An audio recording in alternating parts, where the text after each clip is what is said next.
Good evening, everybody. Let's see if we can get here and shut this thing off. There we go. Doop. Hello, everyone. Welcome to the Blue Juice Jubilee show number 7. I hope everything's working out okay because I had a huge amount of trouble getting a clean stream today where it was not dropping frames like crazy. I think everybody in the world is on Skype for Mother's Day, and that probably explains that. But and also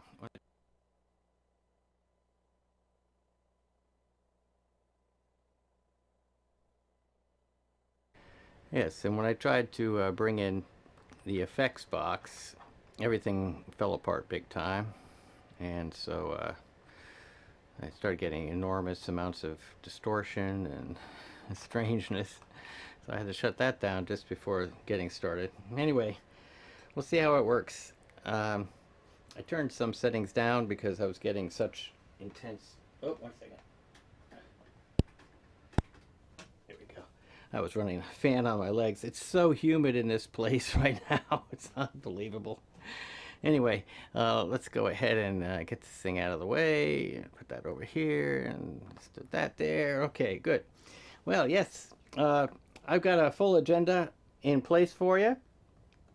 Let's see if I can get Andrew into the green room so he can be on standby or something. Andrew Hatchett is going to join us today, and we're going to talk about the user-to-user community a bit. And so let me see if I can't get him into here, and let's just do a call. And I hope he's going to be able to see me because I had to use a different camera. Let's see, allow. Let's see, allow and remember. I don't know why this wasn't already set up. Slowly but surely. Okay. Oh, I hear something. Looks like he's there. Okay, let me get this in place. Hello, Andrew. Can you hear me? Yes, I can hear you. Okay, great. Let me try to get this thing to position itself. Oh, I got to use the other settings. 1 second. I don't know why. Now my positioner is not working. Okay. But let's go ahead and do this. And can you hear me? Yes, I can hear you. Good. Good. Mm-hmm. Here we go. Okay, so let me just get the window so I can see you. Nice and clear. I don't know if you noticed that the sound kept cutting in and out and the stream kept turning on and off. But the sound kept cutting in and out and the stream kept turning on and off. There was a good reason for that. I think Time Warner Cable has got everybody in the world at the moment is on the... Well, Comcast is doing the same thing, so... Mm-hmm. Yeah. So we'll just kind of hope and pray that we can hold this stream in place. Basically. But anyhow, all right. So let's make it a little bit, just resizing stuff a little bit so that it fits in the frame correctly. It looks nice. There you go. All right. Now can you see me? Oh yeah, you can definitely see me. Yes, I see. Yeah, I can. If this camera would just stay upright. Okay. I'm using this really pretty crappy camera for Andrew to see me, just so he can. It's this incredibly crappy camera with the most unbelievably bad stand I've ever seen in my life. And it's just... Actually, it doesn't look that bad, Terry. Well, whether or not it looks bad... Well, when you get settled down, it won't look bad. The stand is unreal. Well, what can I say? I complain a lot, you know. But so yeah, let me get it a little closer. So yeah, you've got the user-to-user group, and I would like to kind of share with folks where that is. So let me go over here, and I'll actually even load in a tab and put it up so people can see the user-to-user group for a sec. Okay. And let's see, let's kind of shrink this over here, get it out of your way. It's covering you up. And go to user, let's see, Google Plus. Yeah, because it's Mother's Day, I didn't have time to have all my windows all prepped and everything, because my sister shows up with flowers to hang on the front porch, new hanging plants. So we have a whole bunch of nice hanging plants there now, which is definitely awesome. So anyway, I love hanging baskets. I just can't keep them alive, you know? Yeah. Well, hopefully it's be a little easier, since every time I go out the door, I'll be able to see whether they're wilting. Yeah, let's go ahead and I'll kind of put this. Let me select that cropped comments link. Okay, so here you go into the communities from your drop down and into communities here, and it's the user to user group, and I guess you can find it by clicking on user to user, correct? Mm-hmm. We also have a bit.ly link. It's bit.ly user to the number user, and the user capitalized. Everything else is small letters. It's this one right here with the planet Earth as a symbol, and user to user community, and you can find it. Is it a hyphen? Let's see. No, just one word. Yeah, so you can just go up here to communities and say user numeral 2 user, and hit that, and it'll bring it right up, and you'll have user to user live. So, which isn't showing very well in my window, but so like there you see user to user live. That's the full screen. This is what, see the little tiny monitor, see the little tiny camera Andrew's seeing me on, this camera. So anyway, yeah, so you click in there, and you'll get to all the exciting stuff that's going on in there, which is a lot of people really helping each other. Yeah, we presently have 368 members. And there's a dichotomy, because once you get into the user and start checking the messages, every time somebody comes in, I welcome them and I put up a sign, membership update, and what number it is. Well, the last message said 373, and that's because people drop out. And so the number on the little logo is the active members, and they're the 373rd persons who have joined, although 5 have obviously dropped out because it's only 368. It gets complicated keeping track of all that The stuff. nerve of these number things. Good grief. You know. If only they hadn't invented the number 0, this would all be easy. Yeah, I blame you. Yeah, I blame that. So here, I'm going to go ahead and make this full screen, just so I have a tab, just to show off this this community real quick. Okay, and as you see, I appreciate it. We have a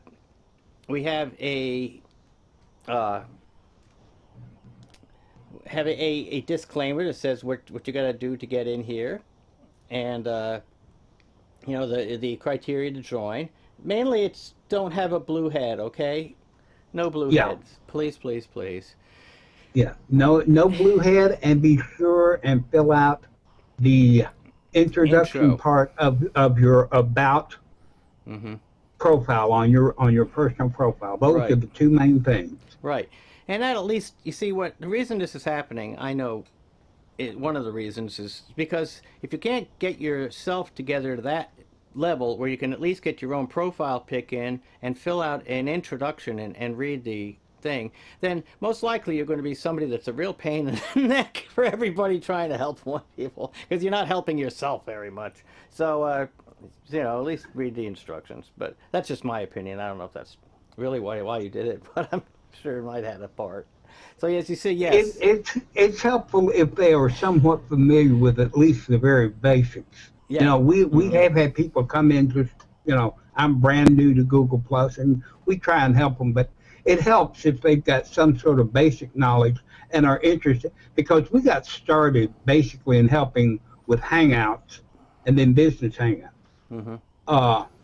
We weren't doing a lot of other type of help. Of course, since then, we've sort of branched out. You've come over and done Pixlr demonstrations for us. You know, Michael Daniels does all sorts of different demonstrations on different apps within the thing.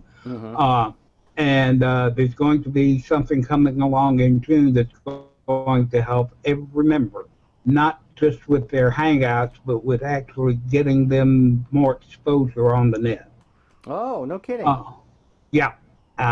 It's taken me a while to get it together, but I'll be making an announcement about that on June the 1st. Right. I've got some more cleanup to do. And actually, User to User grew out of the, when Ronnie Benser started his master community, I started a community called Mastery Hangout Chats. You had to be a member of Ronnie's community to get in there because we were talking about stuff that for the paid membership. And so I didn't want to be stepping on toes and giving away his stuff free. So I required you had to be a member there. But then we started getting so many questions from people that weren't members that needed help with the Hangouts.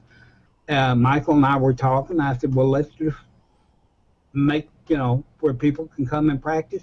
And it was a hit. We had people scheduling practice sessions with each other. And it really is a user-to-user thing. I mean, yes, Michael and I started it. And by the way, I'd like to make it official. Michael is a co-owner of the community. He's not just a moderator. He's an actual co-owner of the community. Oh. Yeah, I just found out a little while ago that that a community could have more than one owner. I thought it was limited to one, but apparently it's not. So I upgraded him immediately when I found that. Like I say, it's users helping users. If somebody comes in with a question, I may not know the answer, particularly if it's got an audio or video thing. And usually that's when I refer people to either you and or John Brown or Michael or somebody that knows that, that knows that type of thing that I'm not familiar with. We've got a huge brain trust within that community. In fact, what I'm working on for June the 1st showed me just exactly how much of a brain trust. We've got people in there, doctors in there, doing fertility clinics and everything that are, I wasn't aware of until I actually started looking at their profiles. Yeah, and I'm not, it turns out I'm not pregnant, folks. I actually am getting a gut, so. Yeah, it's all, the only thing that Terry's full of, and we all know what that is, so I won't go into any other further description. But it's a great community, and we also have Michael set up a bit.ly link that any member can use any night. Go in, open up a Hangout video call, and people just get in there and talk. Mark Barris set up one last night. Michael was in for a while. I was in for a while. Now, it's a great community, and I'm not bragging because I did it or anything. It's just a great bunch of people. Yeah, it's really been growing into a super group. It's super cool. We're averaging about 6 members a week since we started the thing. Well, and if you're watching this and you're not in this yet, let me go ahead and show you. And here you go. Oh yeah. So as you can see, dropout, exactly. I guess they know everything. That's exactly what I figure that they already. Well, no, actually, there's a case. There's a case for that. Somebody say they're interested in one particular thing. They know how to do Hangouts. They're good with Hangouts and everything, but there's one little problem they're having. Like, how do I get the people to invite them? And you know what a problem that can be at times.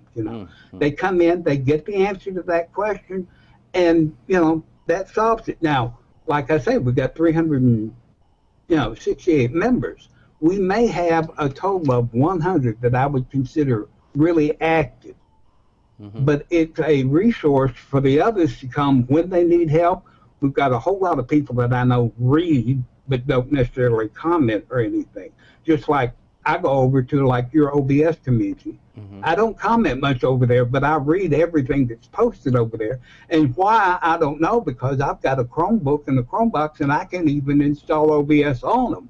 That's You know, right. but it What's just he thinking? it's something that interests me. You know, Someday I'll teach you how to get Linux into your Chromebox as a dual boot, so that you can run the OBS version of Linux. I mean, the I Linux version of I OBS. I played with Linux about 2 years ago, and I thought my head was going to Oh yes, explode. you need hand holding. Believe me. There's such a good community of people to do the hand holding nowadays. You know, so people can get into Linux. Plus, it's almost plug and play nowadays because you can literally run it off a thumb drive, or and so you're not even really forced to install it anymore. It's all. Well, now that I've got a second, well, actually, book, I Hmm. can dedicate one of them to trying to learn that without messing up. You know, because I Hmm. have fear of wrecking anything. Yeah. Because I did that once with one computer. 2 days after I've got a satellite laptop over here. I can't get into it at all. Oh. It's just totally brick, and it was like 2 days. $700, whoop, gone. Mm, that's terrible. Well, anyhow, let's get back to the user community thing. Mm-hmm. Let's see. Well, that's not the right one. Oh, there we go. Okie dokie. Even that's not the right one. What the heck am I doing here? All right. I wanted to show the bit.ly link so you see how easy and obvious it is. It's bit.ly/user to user with a capital U on both the users. You want me to put it in the event comments? I can do that. Well, Michael just did. Oh, Showing us where Michael posted it. oh, Yeah. oh. Snuck it in. I didn't see it. As Okay. co-owner, he just, no one even I asked him. listen. I love. If it wasn't for him, user to user wouldn't exist. Because I was taking this thing on all by myself. Mm-hmm. Yeah, yeah. Oh, Andrew's pretty loud compared. I just got Bill says that you're pretty loud compared to me, so I'll just tone it down here. Okay, that should average it out. And see, I have full control of your television set. And okay, we still got some good streams. Oh, someone heard the flute. Yes, flute time's coming on. Yes, indeed. Okay, so I was just checking to see if there were any more questions about the user to user. And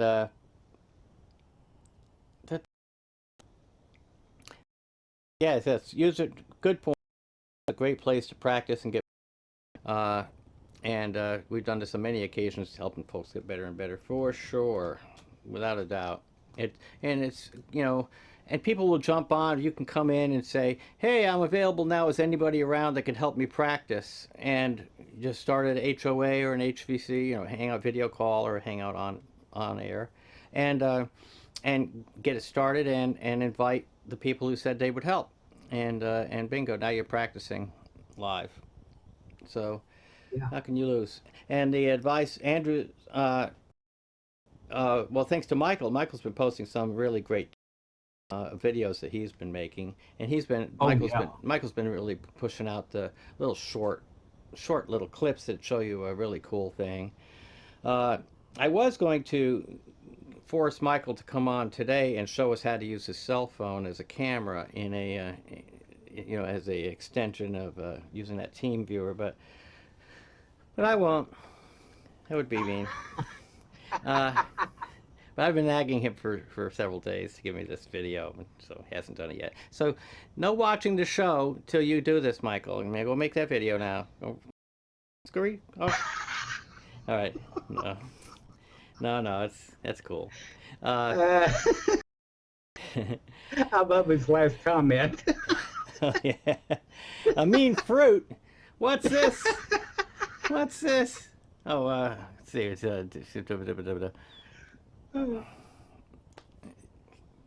okay. Me and comments. Well, I just, for some reason my little keys. There we go. That's what I'm. What is this?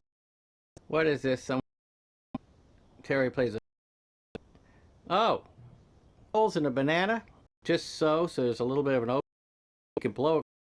get actual sound out of the darn thing, but you have to hollow it out just so. And I use a you know, a ballpoint pen, and it's the whole tool. All you need is this thing. You just punch the holes with this, and you hollow it out by doing this swirly thing, reaching in there. And so next show, I'll do the main fruit performance for y'all, and I think you'll really enjoy it That too. I'll be here to see.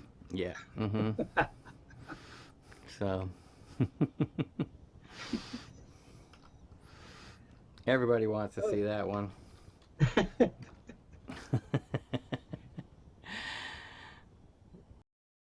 So let's see. Back to my guest. All right. So the history was that you and Michael kind of about doing this thing, or you kind of to it to Michael. Yeah, we had Hangout Master Chat, but he couldn't, you know, he can't spend a lot of time online all day just helping people. When I started User to User, I would sign on at 8 in the morning and sit in a Hangout until 10 o'clock at night, just waiting for anybody that needed help to come in. Well, and that went on for a while, but then I found out it was eating up my data plan with, okay, we'll go to schedule. And then my legs and everything, I've had to cut back, off and on. Usually sets up something at night. I've got the Tech Talk Thursday nights that I'm from 7 to 10 in case anybody come in then. Oh, yes. But it's, and it, like I say, it seems to be working quite well because everybody seems to enjoy it. And I've got several people in the community that follow it because they send me practices. And I'm not going to name drop, but some of them are heavy hitters. Mm-hmm. Yeah, I've been hit by some of them. The only there's two things wrong. One, he has a day job that interferes with playing on Hangouts on there. And two, he has baseball, and he can't be on this often. Now, once those, are gone, I doubt the day job goes away, but we know baseball season will end. So he'll be making more appearances, I guess he has to keep his day job electricity. But yeah, I like it when he and I play well. We have fun doing it. Because if it's not fun, it's not worth doing. Mm-hmm. And I feel that way about anything. Do you have any examples of some of the cooler things that people have been helped with? Any posts that you would call stellar? Oh, there's the other David. What was it? It should be right at the very top of the. When you go to all posts, it should be the third or fourth one down. Oh, I can't remember his last name, but he was trouble, and he popped in, posted, and each other in there is on all the time. I cannot remember his name for some reason. Let's see. It starts with a W, I believe. Anyway. I think. I've got so many, I'm totally lost.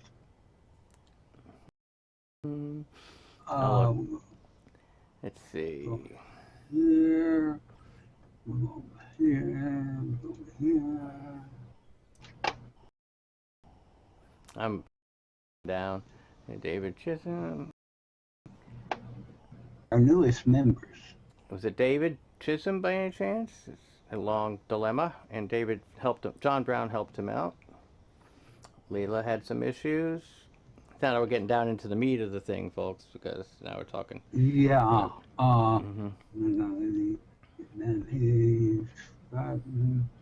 There's Marks, Roland. Where is it? Yeah. It's further down than I thought. You will see. You'll see as you're seeing from me scrolling this through. A lot of people have come on with questions and they get answered. You have David people Chisholm, jump right in. name. It was David Chisholm. I thought it might be. That's the one, and John Brown helped him a whole lot. Yeah, I think I helped him maybe a little bit too. There it is. And yeah, anyway, a question, you got a problem, you want to get it solved, you can get that happening, through this medium. And that's darn awesome. So, so I encourage everybody to join in. Now, should we bring in Michael and ask him for his opinion and how it differs from yours? Bring him on. Okay, let's see, because he did say that he might. If he's got his hair combed and ready. Yeah, he did say he might be okay with it. Okay, I just sent an invite to him. So we'll see if he comes in or not. He's a very shy person. I hate to bother him because he is. And gosh, I didn't expect that. Is. Yes. With hair, you mean? Yes. I always comb mine too before coming on. Yeah. Hey, so how you doing, Michael? I am well, thank you. Thank you for the invite. I just want you to know is on this thing, and it's because of this comment right here. There we go. Terry, I get it. I can get it if you like. It has to do with my hassling him to show us this thing. So anyway.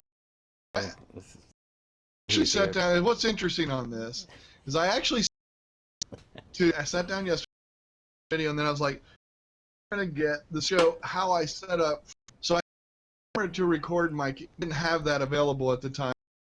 Okay, it's not going to be probably not going to be thorough enough, so that's why I didn't. Oh. But anyway, I did have intentions. The intentions were there because you're bugging me quite a bit. Yes, but I was paid really well to bug you. Okay. Yes. Yes. Oh. Anyway, Michael, do you have any comments about the user-to-user things that were particularly, about it? Yeah, let me just. I would love to make a point about that. I'd love that. For example, Leila Martin, who is for a good long time, her, and actually it never got into a hangout, never even got to that far. She asked a question about her system and Wi-Fi and all this kind of stuff, and there were so many responses. There was like 17 different responses from different people, you included, Terry, and myself included, and we all embellished that, and I actually made a point to make a comment on that particular post that this is what Andrew and I started out to do, was actual users just helping users, almost like a help desk, but a live one if you needed it. Exactly. And I just think that has evolved into something that really is the way it should be. We would like all those 300 users that he talks about. We would love all of them to participate like that. And I get it. Some people don't want to come on camera. Some people don't want to talk. Some people just like to come and get information, which is fine. I don't have a problem with that. But I would encourage anyone that's on there or out there who signs up, come on in and ask some questions. I mean, it really is. I know, like he said, Mark Barris has started doing the nightly chat thing. That's wonderful. I mean, I'm glad he did that. And his looks like this. I'll pull it up on screen if you want me to. I mean, I don't care. I won't if you don't want me to. That's a great idea. Okay. But like his right here, he pulls this up on screen, and this is his, and he uses that same link that I use.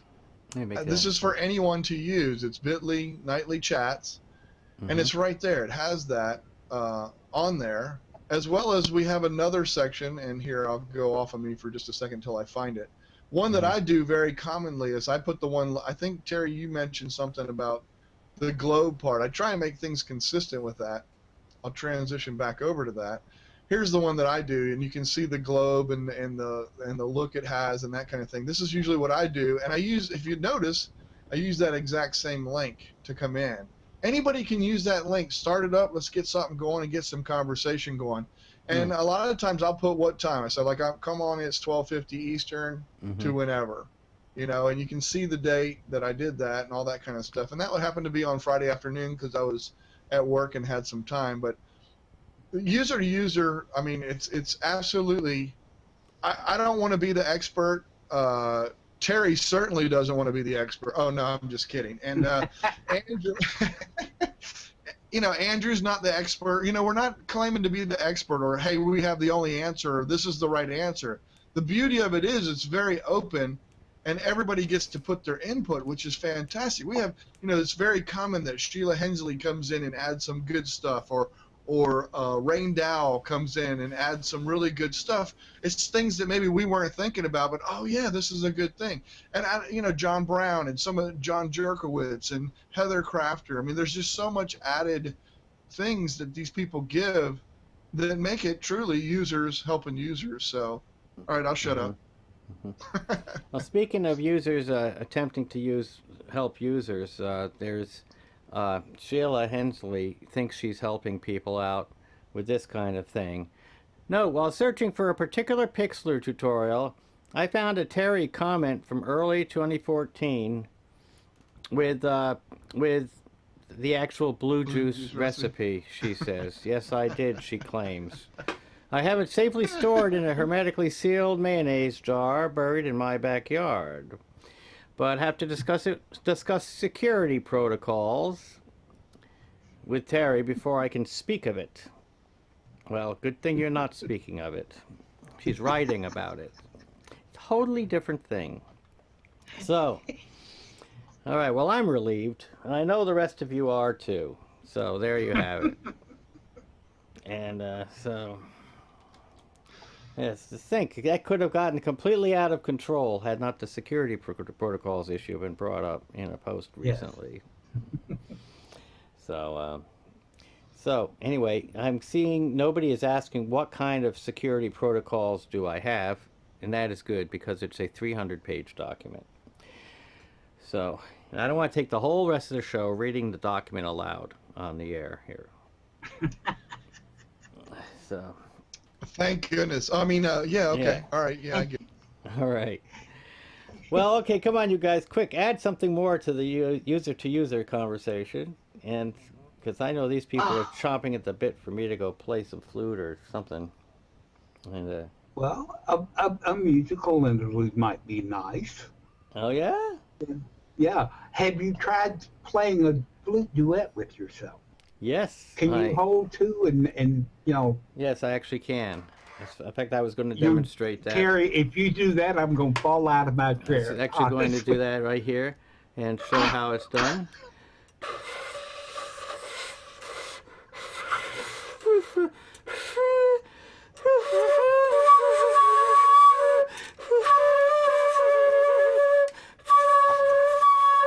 It's just hard to hold it, that's all. I didn't bring my chopsticks. I usually use chopsticks for that, and you put them inside each hole, and you use rubber bands, and it makes it a lot easier. But so there you have it. It is possible.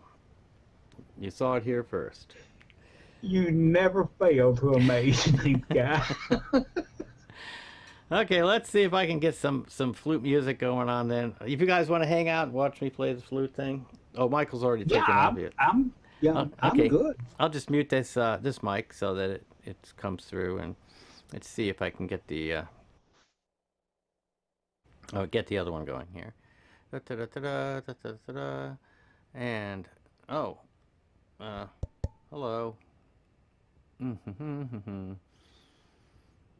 I must have turned something off because now this thing isn't working. 1 second. Let me just reload.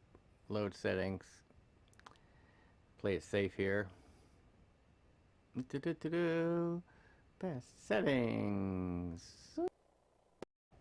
Okay. Here we go. Here we go. Here we go.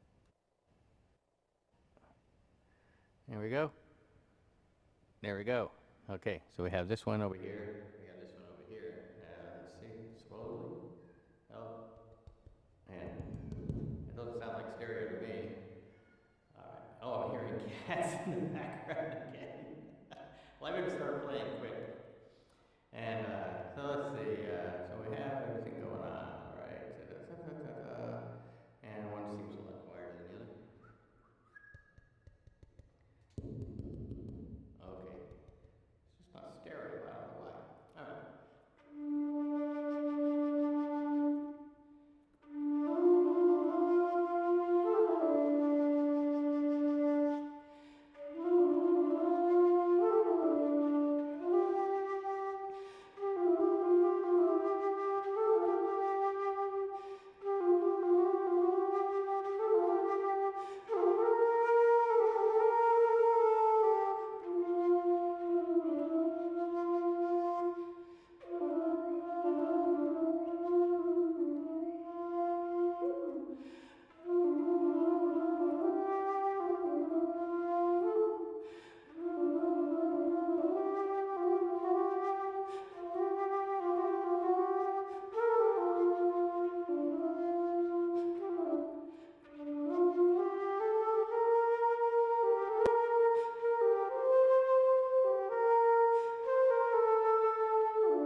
Okay, back to normal. All right, does that sound any good? Let's do it. I did it. Okay, wait, one second. I gotta turn on. Here we go. I got you. The stuff that you play, those are your own compositions, right? Oh yeah. It's I always do. Okay. I mean, have you ever just get on and improvise right live on the air, or are these written out and you've memorized them? Nope. Just You're improvising all this as you go along. Yeah. Brother, my hat is off to you. It's live composing. I've been doing it for years. So it's not. That is truly amazing. Well, that actually brings us to one of the features of today's show. The shared mind map of the featured mind map of the week. The featured mind map of the week actually is a mind map. In fact, let me see if I can bring it up here. I probably don't have it. Do I have it? Yes, there it is. Okay. Bloop. Okay, so here's the mind map today. And so let me just drag this over into place and bring it on down here. As you see, we got quite a show. I usually go over what I'm going to cover on the show. And so this week we're going to have monetization idea of the week. Yes, we are. It's covering some Udacity and Udemy course information. No joke of the week, sorry. And we're going to do a tour of my PixlrTemplates.com. It's the Pixlr trick of the week. We're going to show how to install Audacity for people who have been watching me do the multi-tracking with Audacity, and now they want it, but they don't know how to do all that stuff. So I'll walk through that real quick. And maybe do an Audacity harmony thing. Maybe even play the flute with myself, like Andrew asked me to do. So I've got some poetry readings, Man from Japan, Limerick, and Casey at Bat. I'm going to read a little bit from the story So. And I might do a guided meditation. A lot of people, I did that, week 1 or week 2, I did a guided meditation with a deep relaxation technique. And but a lot of people didn't see that because, only had a few people watching that particular show. I doubt a lot of people watched that second show because technology problems were so bad those first few shows. But anyway, so I just might do that again if I have time. Video tip of the week will be Zoom It and Sizer. Sci-Fi Vortex is going to be the featured sound effect of the week, and Eureka is the featured free background music of the week. I'm going to show off the Google's amazing tool thing, which I had in the abundance items again, but I was going to let somebody pick one out in the comments and that I would talk about. Into the deep zone philosophy, the map is not the territory, and yes, indeed, I'm going to actually ask these. I'm going to challenge physics with the fringe physics zone, which is still valid. In fact, all physics that we know today was fringe science at one time. So always have respect for them, people there making proposals of alternative ideas that are outside of academia's accepted norms. You really have to realize that there's always going to be people that are on the outside, and academia will not accept it until it's been properly proven and presented right. But usually it is rejected at first, sometimes for hundreds of years. So it's a good thing if we want to at least give people a look, and maybe to the benefit of the doubt, look at these other ideas. So I'll talk over that. And here's the shared mind map of the week. Is the conceptual music mind map. And so this will be in the show notes. And basically, it shows how I do conceptual music, okay? And it starts out with some basic ideas. Like, let's see if I can make this a little bit bigger, because I obviously chose, well, I don't know, there we are. Okay. Yeah, that'll do. Okie dokie. So it shows people how to do music in the way that I used to teach it when I taught Play Like a Master with just one lesson. And I go over it, actually go through the whole mind map in the very first segment of my conceptual music series that I did last year, and the intro music that you've been hearing was part of that whole. All that music was improvised according to these rules. So anyway, so you're going to have you have that as your featured thing of the week. For instance, little rules like I don't practice, I don't play the pre-written music. I'm a composing performer, so that's what you just heard was composing performer. And so the rules are different. I just require a solid conceptual framework around which I make the music happen. Now, you probably heard, I mean, even before I knew Mozart did this kind of thing, I went to school for conceptual art and performance art, which they back then called multimedia. And so I've been kind of locked into this kind of thinking about improvisation of learning frameworks and rule sets and stuff like that, and then working around those in improvisation for a long time. And of course, I have some jazz background and stuff like that. So anyway, if you want to get into music, I'm not going to bore everybody with reading this whole thing. And you can always watch that first video in that conceptual music series on my channel if you want to have me read the whole thing, because I read it for 40 minutes. But there you have it. If you're a musician and you want to try this kind of an idea out, there you have it. All right, so all right, so that's an answer to your question. Composing, performing. All right, so let's see. Let's get up. I gotta get better at switching here. So what do you think of that, Andrew? If you want to get the whole lowdown on what I'm doing with the with playing live, it's all in that mind map, and that's the shared mind map of the week. So it'll be in the show notes as soon as I get to them. Last week I could not get to them at all. It was a totally crazy week, and I couldn't believe how much stuff got interfered with. Hardly got a thing done. So I have two week show notes to catch up on this week that I'll do after the show tonight. I insist. Okay, so so let's see what kind of comments we have coming up here. Oh, yes, much better than a composting performer. Well, I'm glad you didn't say that on the air. Yes, thank you, Andrew. Ileane says she uses iTunes to convert her WAV files that she exports from Audacity into MP3, and that keeps me from using LAME or FFmpeg. Yeah, also use iTunes to do that. Sure. I mean, I used to do that too. And the coolest thing I find about Audacity and why I get FFmpeg, I really don't care about LAME because I never ever save as MP3, hardly ever. I go with AAC or nothing. And MP3 just doesn't sound good to me unless you get it in such huge sizes, bit rates, that it's not really saving you any file size that much.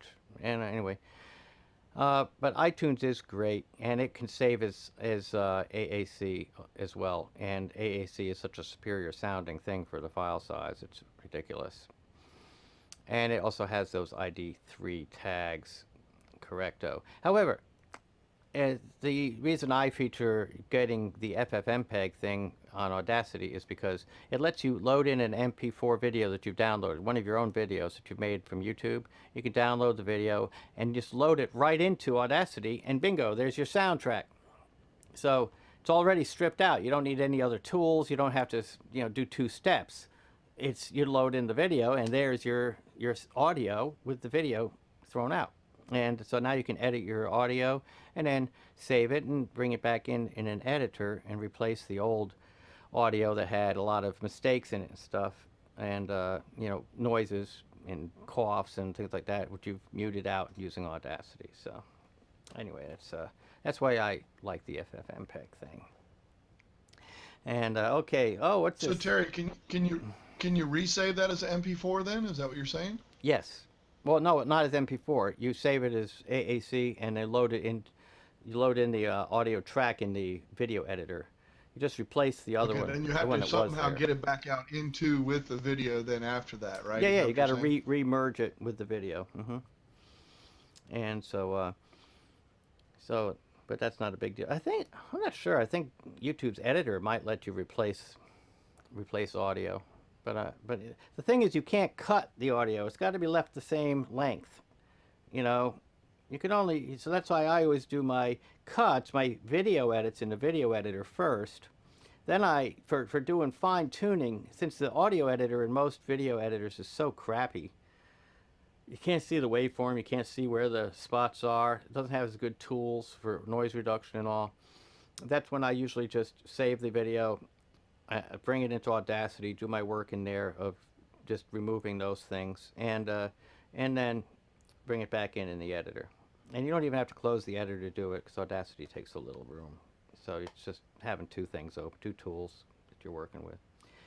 But so you do anything that involves actually shortening the video, the length of the video. You do that first in a video editor. Then you go in and do the audio tweaking, where you up the volumes, raise volume for problem things. Plus, there's a really cool tool online that called Audionics, I think, or something like that, or Audiology. I can't remember it right now. But it's a tool that you upload your file to them, and they average everything out, so it's a broadcast quality audio. They do noise reduction. There's all this automated stuff. And I'll try to find that perhaps for next week. Let me write it down. It's Audiology or something. Anyway, I'll find that thing. It's in my bookmarks. I don't want to take up the time searching around in bookmarks right now.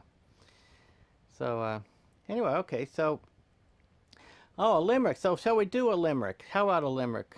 You guys want to hear a limerick? Okay. So because I see Molly Mucker brings up the fact that her brother has a few limericks. Wait a minute. Is this clean? Wait, Molly Mucker had a sucker stuck upon her nose, so Nelkie Knopf pulled it off, and with that all her clothes. Yeah, that's the reason I don't do any limericks on air, because the FCC would shut us down in about 35 seconds. Well, my limerick is the man from Japan, so I'll go ahead and read that. Okay, so let's see. I'll just, there we go. Oh, now I cut them off. But, okay, yes, so it goes like this. There once was a man from Japan who wrote verse that never would scan. When they said, but the thing doesn't go with a swing, he said, yes, but that's because I always try to get just as many words into the very last line as I possibly can. All right, so, all right. That's my limerick. So, yes, but I do love limericks, yes. Okay, so what else is going on today? All right, I wanted to talk about the cool Googley thing of the week right away. So let's go over here to Panoramio, okay? And what the heck is Panoramio? That's what I always say. What the heck is Panoramio? It is photos of the week. And I'll just go ahead and let me just do a full screen StarTech here. Well, actually, no, that's what I want. I keep getting lost what the heck I want. Okay, there we go. This page, Panoramio, is by Google. It's associated with Google Maps, and it makes it so that you can see all those photos that people have shared all over the planet. Beautiful, beautiful photos. Okay, and when you just land on the page, it does a little slideshow and showing you where you have different things. And so let me just go ahead and move this around a little bit. I'll move the actual page around. And as you see, it says share and explore the world in photos. Okay, and it shows you a Google map and where each one of these things is. And so you can search for a location. It's basically what's going on. You can search for a location, and it'll show you the what's going on there. But I mean, gorgeous, gorgeous photos. And every time you refresh the page, you wind up in a different place. And it's just totally cool. So anybody want me to go to, put it in the comments where would you like me to visit? Where's a really cool place to visit? Let me see. Of course, they're getting this 40 seconds late. Oh, it's Auphonic. Thanks. Ileane just provided the link to Auphonic where you upload your audio and it cleans it up, and then you reconnect it with your video, and you have where it's always audible. They neutralize the quiet and loud spots so that you never get a problem with that. Thanks, Ileane. Auphonic. Gosh, just couldn't get that in my head. But no, YouTube's audio editor does not let you replace audio. So, all right. So that was a total musing. Oh yeah, I know what it does. It lets you add music. You can add the music track, and if you add music track, then it knocks out your original audio. But anyhow, so, oh, and yeah, and I see a mention of a decomposing performer over here by Roland Takaoka. So, yeah, that's Beethoven was a composer, and after he died, he was a decomposer. So, I thought I wasn't going to do a joke of the week. Oh gosh. So anyway, but this is Panoramio, and I know you will have a good time if you visit this site. So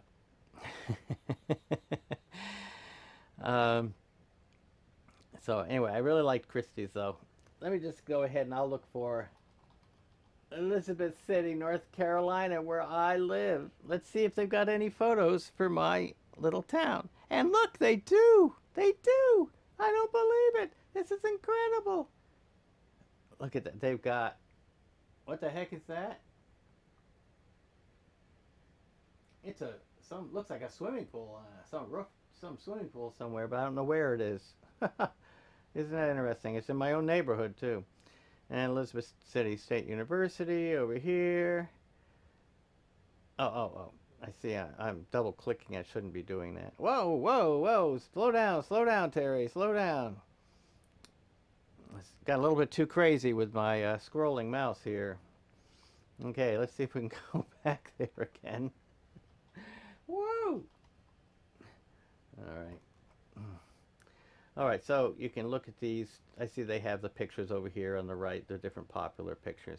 Oh yes, that's a view I'm very familiar with, another view I'm very familiar with. So this is awesome because you've got all these great photos that are, in all these different neighborhoods and places that show off the beauty of all kinds of spots all over the world. So check it out. I think Panorama is really awesome.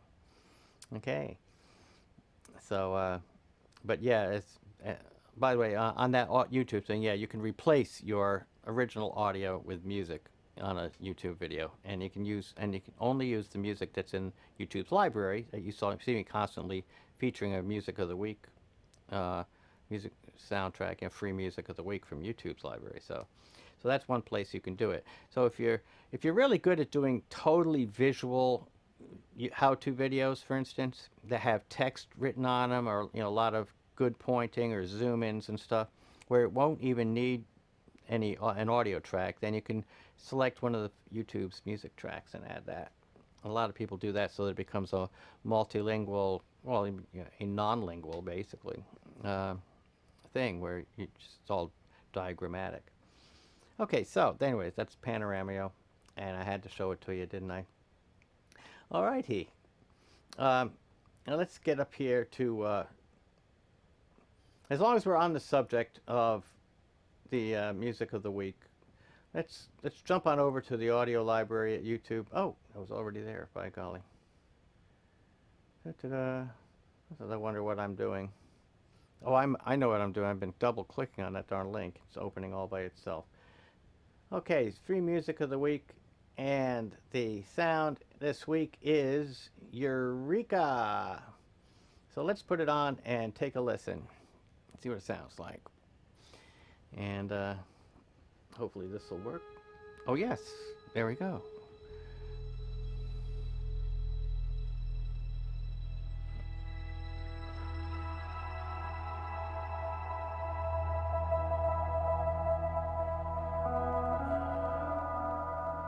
All right, that's pretty hot. That's pretty hot. So as you know, the peaceful sounds of the Bluetooth Jubilee variety show.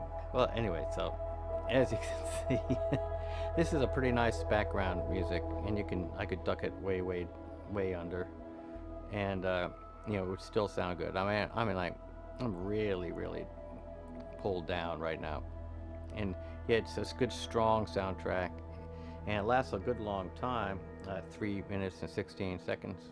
So you can kind of make a good mellow thing. And don't forget, you can load several of these things into a media player that just cycles through a playlist.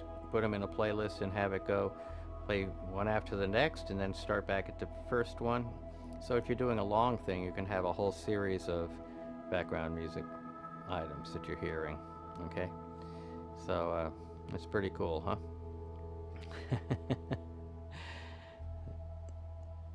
Yeah, it's a nice sound. Okay, so yeah. All right, so go check that out. That's Eureka, and I will have a link to it later on. There we are. And so let me bring this back up here. So and as long as we're in here, I may as well do the sound effect of the week, eh? So because we're in here, and the sound effect of the week is Sci-Fi Vortex. Oh, not another sci-fi sound, everybody says. I know how you feel. Yeah. So, if I get to my favorites here. Sci-Fi Vortex. Zip. And there it is. Okay, so here's what it sounds like.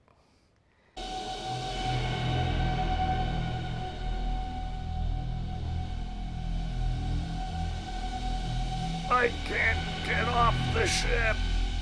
Stop! Harry! You've got to get out of there! What's going on? Harry's stuck in that machine! Oh!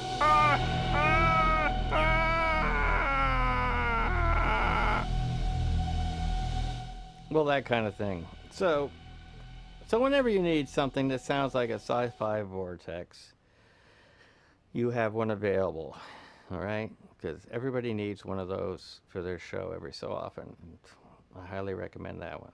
Okay, so that's the sound effect of the week. All right. Well, so I don't see tons and tons of excitement about my about Eureka or Sci-Fi Vortex this week, so maybe I better quickly segue into a music piece. So let me do that. Now, what I'm going to do right now, actually, this may totally mess up because I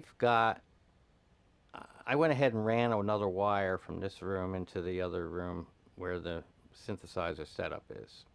And so I'm going to, with an arpeggiator, I'm going to actually play 1, 2, 3, 4, 5, 6 synthesizers all at the same time from one chord that I'm going to play. So let's see if this works, and I'll play along with it. Okay, who knows? Sometimes these things work, sometimes they don't.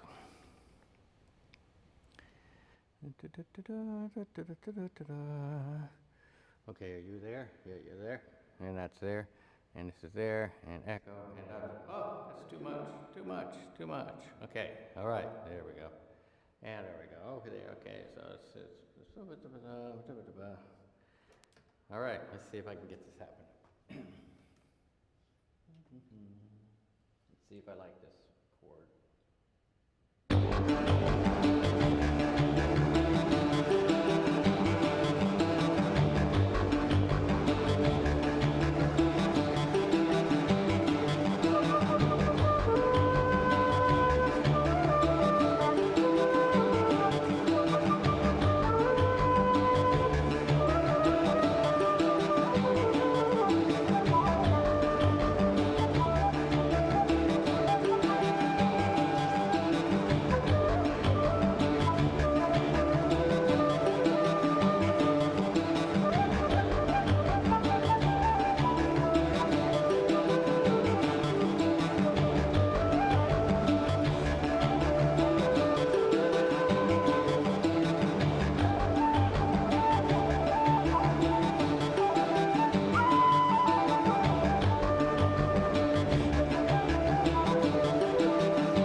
Okie dokie. How was that? I Okay. liked it. You liked it? Yes. Oh, good. And I saw Michael liked it a lot too. He was very relaxing. It was. I slept through most of it. Oh no. I'm just Yes, kidding. and I have proof of it. Well, that's good. That's good. Always useful to have relaxing music going on.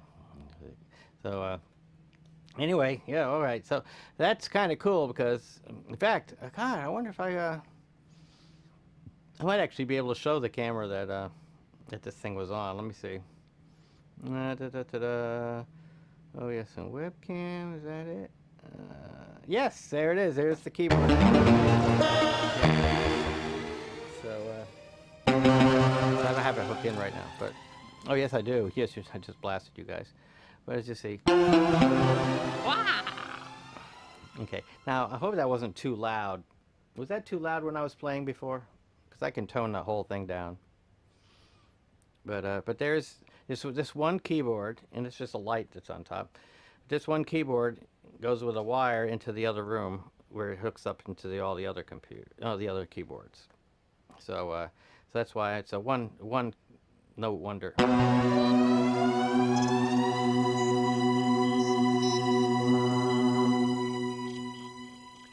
So, and I can change the patch, which I'm going to do, and to something else. Oh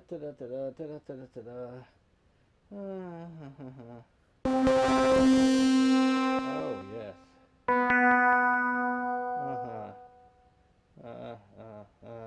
I'll find something I like.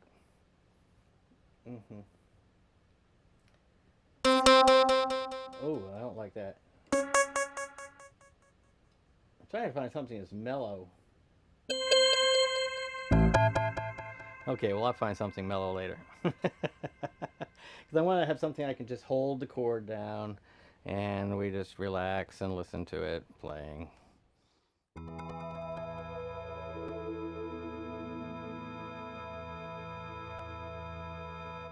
I like that. Let's try this one. I'm going to push down the pedal and I'll bring it up. Okay, let's go ahead and try that. Let's play just a piece. Let's just have another piece right now. Okay. Da-da-da-da-da. Okay, let's see it. And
there you go.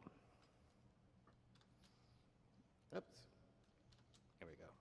All right, so you see, I don't even have to play it much. Just program it in. Yeah. Yeah, I don't really know how to play the thing. I know that there's different color keys on there, and yeah. All right, so there you have dramatic build-up. And mind you, now you saw me, I was randomly selecting a patch, and then I kind of randomly selected some notes to hold, I held down the damper key, so they just kept going. And I knew that several of these are very evolving patches, so that there would be some kind of evolution. Because I have a wave station connected to this thing. I have 2 wave stations connected to this thing. An SR rack and a original wave station synthesizer by Korg.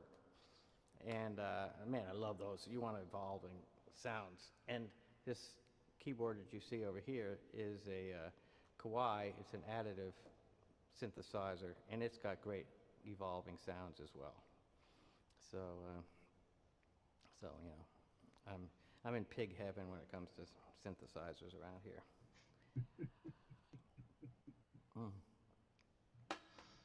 Okay, so let me get back out of the stereo realm here, and set things back up to the mono, and there we go. Okay, cool.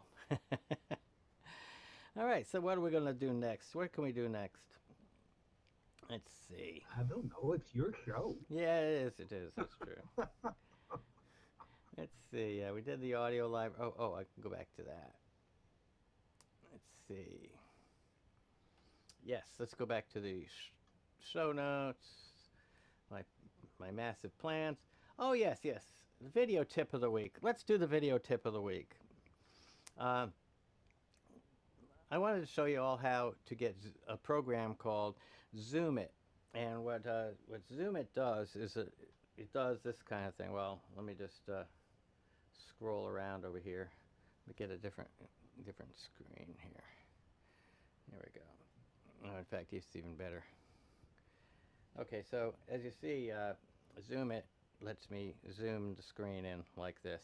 Okay, so I'm not at a particularly interesting place, but wherever I have the mouse, that's where it zooms in. It zooms in where the mouse is set. Okay, so in fact, let me just put this on my lap, and and then I can scroll it around with my finger with my mouse and show different things.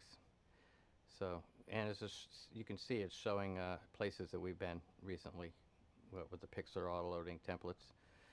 All right, so this is called Zoom It. Zoom It. And you find it very, very easily. And there we go. Okay, I gotta pull this down. Okay, so just go to Zoom It. ZOOMIT, all one word, and hit enter. And it's the top item. And this is actually a TechNet from Microsoft item. Okay, so this is Microsoft stuff. It's from their TechNet thing, which has a lot of tools for system admins and stuff like that. But one of the neat tools they have is this Zoom It program. And it is truly, truly great. And I'm going to go ahead and open up its little control panel here so you can take a look at it and actually use Zoom It. Oh, I can't use it while it's open. But as you see, I assign a toggle. I use Control Alt and Z, and but it doesn't just do zoom, and you can set how much it's going to zoom, so up to a four time. But you can also do a live zoom thing, and that's Control 4, and so that toggles live zoom out. Well, you can read about things, and you can draw using this with another control, another shortcut key. Just assign your shortcut keys. You can type on the screen. You can set the font you're going to type, and you can even have it ask you to take a break. You can set how many. You can hit the timer and the increment. And so, like this is right now set by default that every 10 minutes it's going to come up and say take a break, and that's all it does. But this is a free little tool, and it's cool. And if only for the fact that you've got the zoom, it's just so cool. When you install it, I would definitely show the tray icon so that you can open it as quickly as I just did. And also run it when Windows starts if you make a lot of videos that you're going to want the zoom capability. Just have it run. It takes up like 0 space. It's one of these, 600K, not even a full meg of space. All right, so that's zoom it. Okay. The other thing I wanted to show you is called sizer, and I really don't have a good method. I don't know. Well, I might. Let's see. Um, let's see if I can show what this does. I don't know if it's going to show. I'm going to see I'm up at the top, and there. Okay, it is working. I right-click at the top of Firefox's browser, and I go down here to resize, reposition, and as you can see, I've got certain sizes already created. And I can't zoom in while that thing's selected. It disappears. But so I go to resize, reposition, and so let's say I wanted to pick for this particular window this size, and you see it automatically resizes the window so that now it's this size to fill a screen. Okay. Okay, so I'll bring this down again so you can see me do it again. And I'll change it to a small window instead. So resize, reposition. Oh, I got my camera in the way. 1 second. Zoop. Okay. So you see, you wait till you get the double arrow at the top of the window.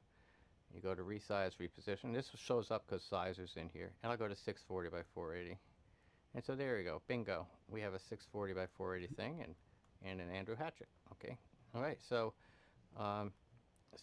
so now you automatically have this, and I could make it. I had this thing left, go to a certain position. When you open up its control panel, I'll go ahead and show you what it does.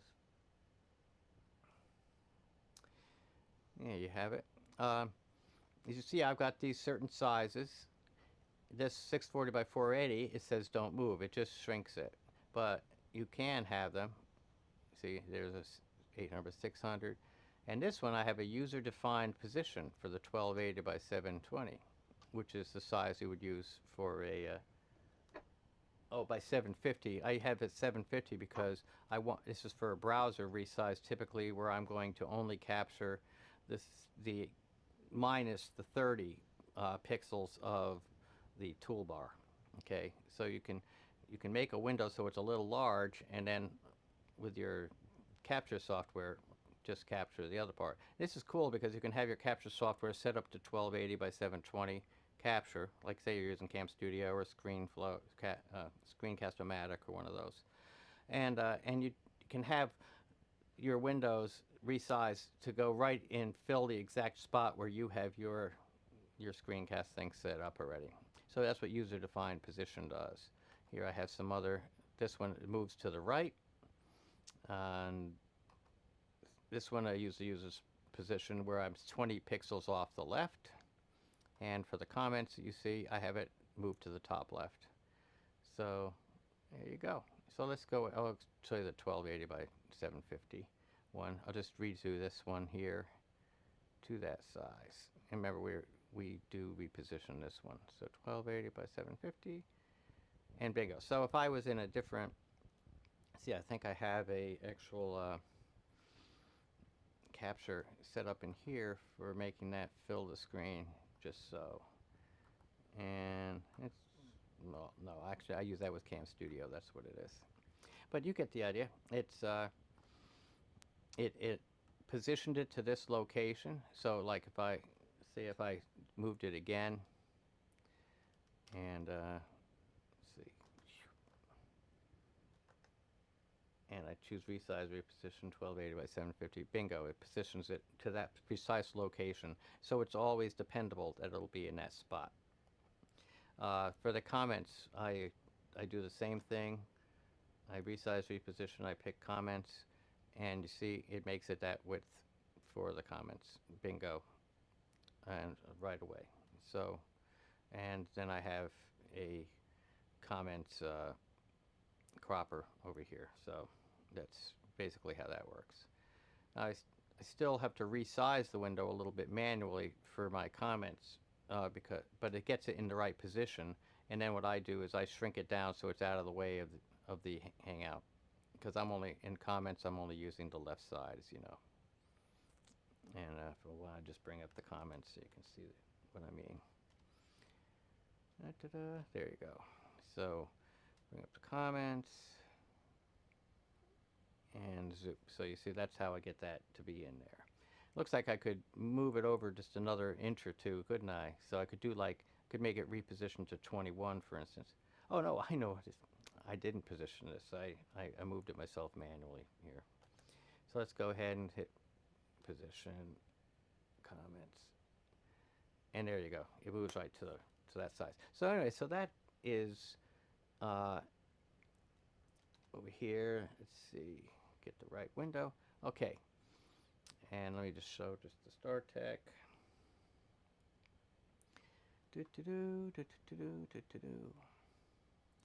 And we'll go take a look at this. I'm going to make this full size and go type in Sizer, Sizer, and that's it.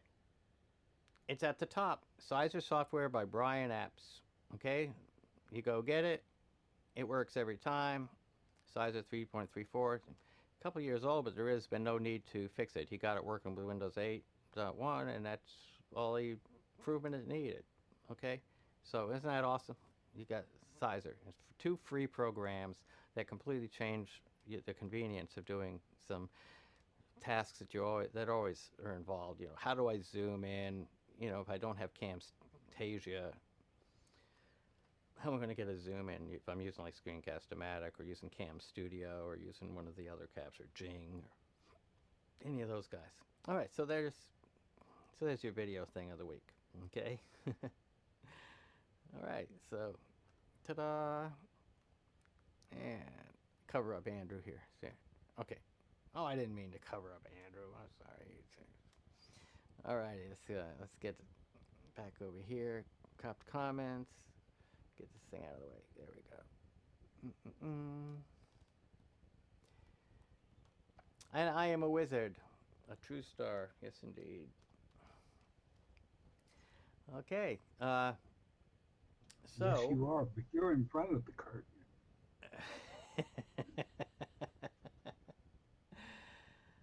Let's see. Critical message. Good grief. All righty. So, Zoom It for Mac is $2.99. What? That's something. What, from sys internals at Microsoft TechNet, they actually sell a Mac version? Well, that's pretty awesome, actually. That's impressive, actually, that it even exists. So, okay, good. And,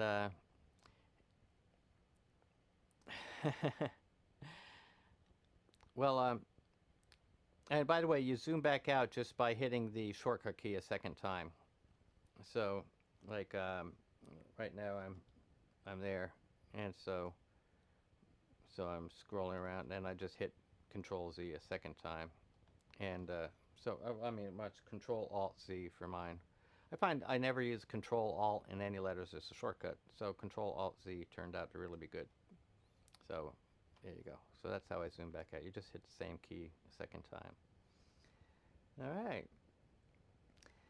Ta-da, ta-da, ta-da. Oh, good. The volume was perfect. I'm still out of breath. Okay, great. I'll do some more workout music, but believe me, I'm up in the tempo for this next one. Yeah. Well, I will eventually anyway. Okay.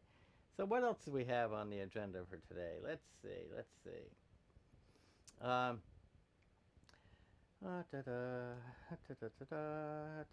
up here. I was going to read a bit of poetry. I was thinking of doing Casey at Bat. Yes, I am. I'm thinking of doing it. This is a challenging piece, and I don't know if any. This is one of those things that many people have heard about 1 billion times or so, and because it's a classic poem. So why don't we move from productivity to just sheer entertainment? And let me go load up the poem Casey at Back here. Da-da-da. And I have to make it nice and big so I can see it. and set it up as, I guess,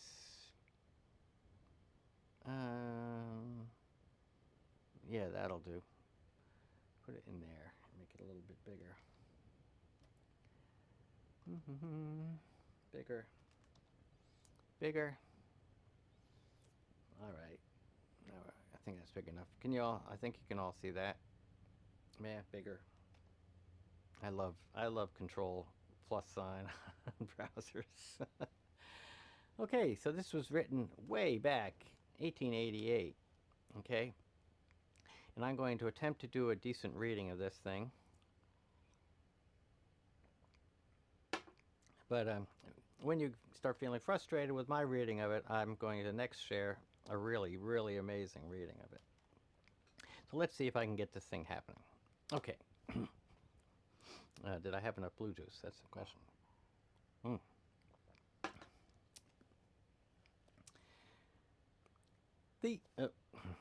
second, I don't want to be monitoring my echoey ears. There we go. The outlook wasn't brilliant for the Mudville Nine that day. The score stood 4-2, with but one inning left more to play. Oh, let me start over. I'm already messing up because these glasses, I couldn't see a thing. Okay. The outlook wasn't brilliant for the Mudville Nine that day. The score stood 4-2, with but one inning more to play. And then when Cooney died at first and Barrows did the same, a sickly silence fell upon the patrons of the game. A straggling few got up to go in deep despair. The rest clung to that hope which springs eternal in the human breast. They thought if only Casey could get but a whack at that, we'd put up even money now with Casey at the bat. But Flynn preceded Casey, as did also Jimmy Blake. And the former was a Lulu, and the latter was a cake. So upon that stricken multitude grim melancholy sat, for there seemed but little chance of Casey's getting to the bat. But Flynn let drive a single, to the wonderment of all, and Blake, the much despised, tore the cover off the ball. And when the dust had lifted, and the men saw what had occurred, there was Jimmy safe at second, and Flynn a hugging third. Then from 5,000 throats and more there rose a lusty yell. It rumbled through the valley, and it rattled in the dell. It knocked upon the mountain, and recoiled upon the flat. For Casey, mighty Casey, was advancing to the bat. There was ease in Casey's manner as he stepped into his place. There was pride in Casey's bearing, and a smile on Casey's face. And when, responding to the cheers, he lightly doffed his hat, no stranger in the crowd could doubt 'twas Casey at the bat. 10,000 eyes were on him as he rubbed his hands with dirt. 5,000 tongues applauded when he wiped them on his shirt. Then while the writhing pitcher ground the ball into his hip, defiance gleamed in Casey's eye, a sneer curled Casey's lip. And now the leather-covered sphere came hurtling through the air, and Casey stood a-watching it in haughty grandeur there. Close by the sturdy batsman, the ball unheeded sped. "That ain't my style," said Casey. "Strike one," the umpire said. From the benches, black with people, there went up a muffled roar, like the beating of the storm waves on a stern and distant shore. "Kill him! Kill the umpire!" shouted someone on the stand, and it's likely they'd have killed him had not Casey raised his hand. With a smile of Christian charity, great Casey's visage shone, He stilled the rising tumult. He bade the game go on. He signaled to the pitcher, and once more the spheroid flew. But Casey still ignored it, and the umpire said, "Strike two!" "Fraud!" cried the maddening thousands, and echo answered, "Fraud!" But one scornful look from Casey, and the audience was awed. They saw his face grow stern and cold. They saw his muscles strain. And they knew that Casey wouldn't let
Marvelous.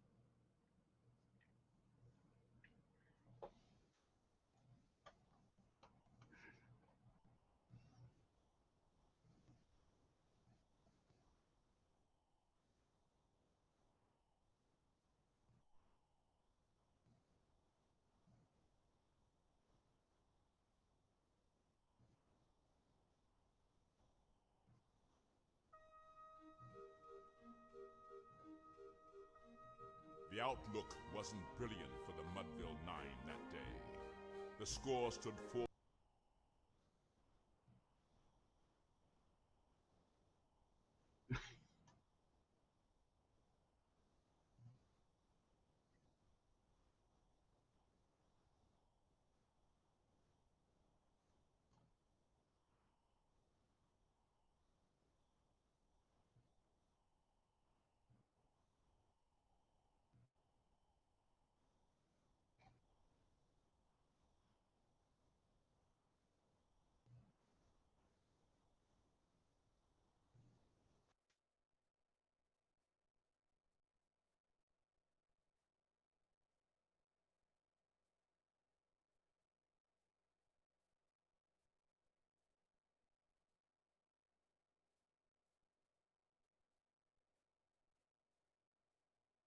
I somehow muted the sound while I was reading that thing. I have no idea how.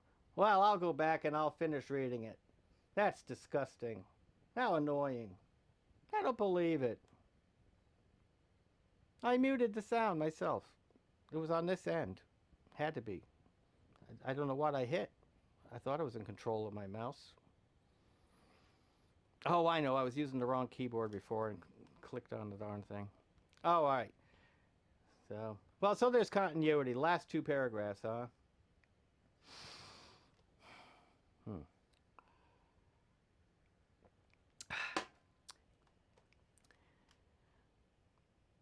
All right. With a smile of Christian charity, great Casey's visage shone. He stilled the rising tumult. He bade the game go on. He signaled to the pitcher, and once more the spheroid flew. But Casey still ignored it, and the umpire said, "Strike two!" "Fraud!" cried the maddened thousands, and echo answered, "Fraud!" But one scornful look from Casey, and the audience was awed. They saw his face grow stern and cold. They saw his muscles strain, and they knew that Casey wouldn't let that ball go by again. I almost did it again. There we go. The sneer is gone from Casey's lip. His teeth are clenched in hate. He pounds with cruel violence his bat upon the plate. And now the pitcher holds the ball. And now he lets it go. And now the air is shattered by the force of Casey's blow. Oh, somewhere in this favored land, the sun is shining bright. The band is playing somewhere, and somewhere hearts are light. And somewhere men are laughing, and somewhere children shout. But there is no joy in Mudville. Mighty Casey has struck out. There you go. So at least you didn't lose the last two paragraphs. I'm so sorry. I went and touched the wrong keyboard. See, I got two keyboards going on in this thing, and I touched the wrong keyboard and muted the darn audio. Good grief. What a maroon. What a maroon. All right, so what else can I do? Screw this thing up. Well, I don't know. Hide the mute button for myself in the future. Hey, hide that program. Don't let them touch it. Okay, so that's what I'll do. All right, let's quickly go from culture to more culture. So all right, we're going to do another flute interlude. How's that sound? That sound good? Yes, indeed. Let's see. So what do you think? Should I do another flute interlude, Andrew? See, he's sticking this thing out. And Michael's over here, too. So we got a thumbs up. Got thumbs up going on. Okay, good. And another thumbs up for Michael. Okay, so there's silence because, what can I say? All right, so this time I'll switch to just a webcam, I guess. There we go. And, I'll even try to throw in this other camera. Ooh. Yeah, so you can see the live cam. Yeah. There we go. Oh, this is cool. Yes, edit the scene. And put that underneath me somewhere. There we go. All right. So, it's actually over here. There's nothing to see. Nothing to see, folks. Move along. But anyway, it's not like I'm going to do a whole lot on there.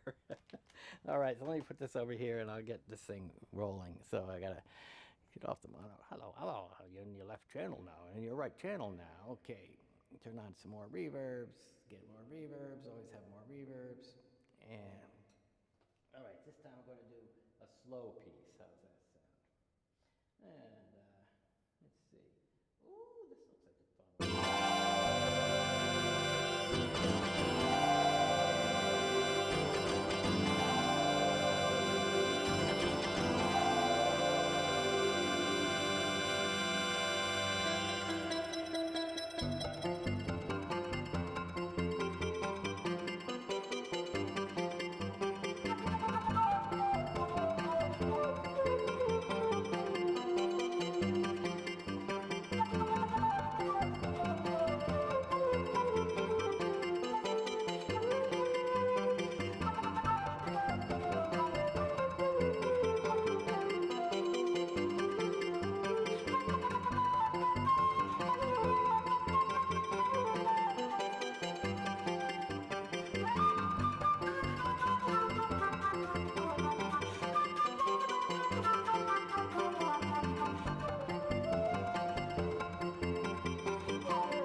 we go again. Oh, I lost my audience over here. They all took off. Look at that. But they can't be expected to stay there all night. What am I thinking? Okay, so anyway, let me turn off some reverb here. There we go. Get back mono sound. Okay, all right. Hope that was fun. Yes, indeedy. So let's get back to the main part of the program. Da-da-da. All right, here we are.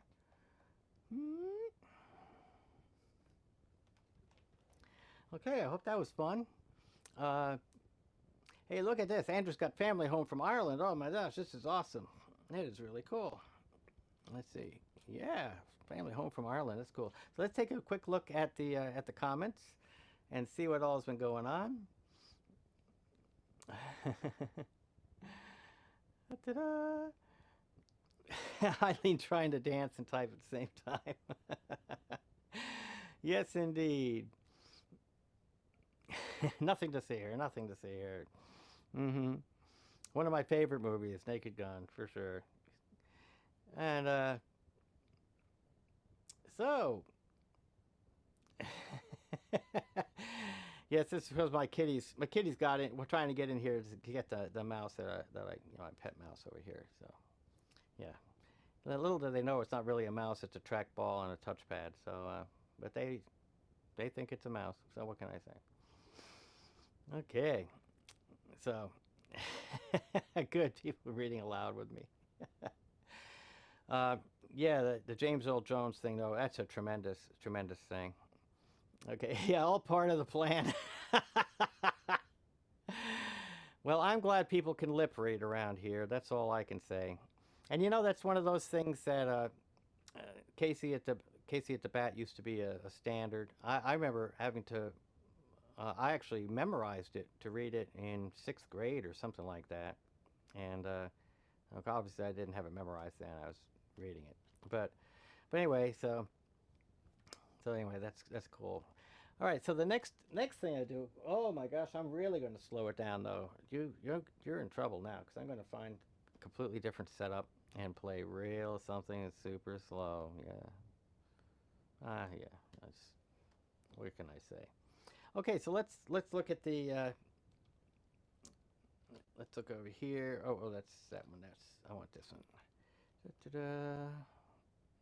And which one is it? Oh, there it is. Okay. Okay, so let me run quick through installing Audacity for you. I'm going to do this really, really fast. I don't think this will take very long. Okay, so I'm going to go ahead and do a full screen capture so that you can see what I'm doing here and just make this thing really big. Okay, so we have the sizer. So let's go. You type in Audacity, and the very top one will be Audacity as SourceForge, but we want audacityteam.org. Okay, so let me just zoom in on that. So see where it says Audacity Team, the second one. If you go to SourceForge, you do get part of the downloads to just download Audacity, but the Audacity Team takes you to more of the different well, more of the types of downloads. So you have your Windows, you have now if I came in on a Mac, it would show me automatically the Mac download, and there's also Audacity for Linux.